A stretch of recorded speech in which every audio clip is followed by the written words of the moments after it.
வணக்கம் உலக மக்களே, தமிழன் தமிழச்சி, என் அன்பான இளைஞர்களே, வணக்கம் அக்கா.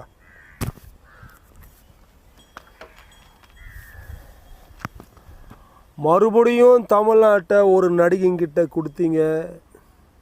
நம்ம தமிழ்நாடு உலகத்தில் மோசமான வார்த்தைகளால் எல்லாம் பக்கத்தில் இருக்க மாநிலத்தில் இருக்கவங்கெல்லாம் மோசமாக அசிங்கமாக பேசுவாங்க. ஒரு பிரதமராக ஆகிறதுக்கு கூட தகுதி இல்லாமல் போயிடும் நம்ம தமிழனுக்கு.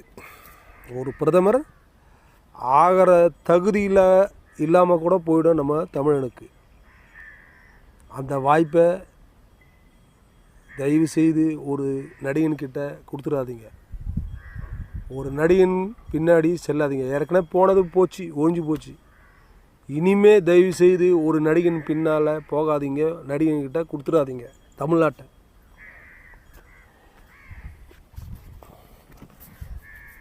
தமிழன் ஆளணும்னு சொல்லிட்டு கடைசியாக ஒரு நடிகன்கிட்ட எடுத்து போய் கொடுக்காதீங்க.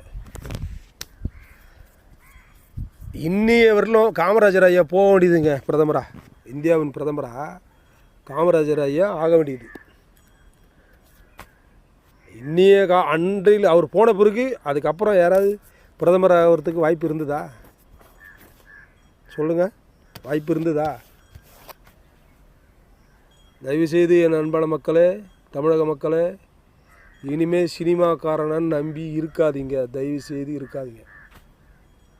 உங்களில் ஒருவரை தேர்ந்தெடுங்கள். மற்ற சமுதாய கட்சி தலைவர்களுக்கும் ஒரு வேண்டுகோள், உங்களில் ஒருவரை தேர்ந்தெடுங்கள். மற்ற சமூக தலைவர்களே, நீங்கள் ஒரு பெரிய பணக்கட்சி, அந்த கட்சி, இந்த கட்சின்னு சொல்லிட்டு அவங்க பின்னாடி நீங்கள் போகிறதுனால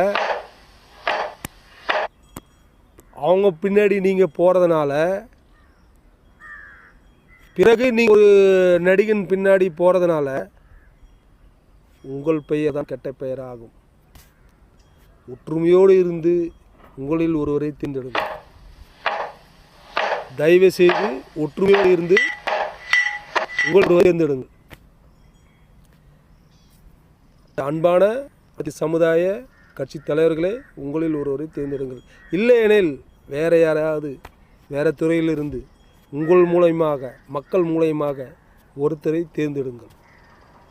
அதுதான் நம் நாட்டுக்கு, நம் தமிழ்நாட்டுக்கு வலிமை சேர்க்கும்.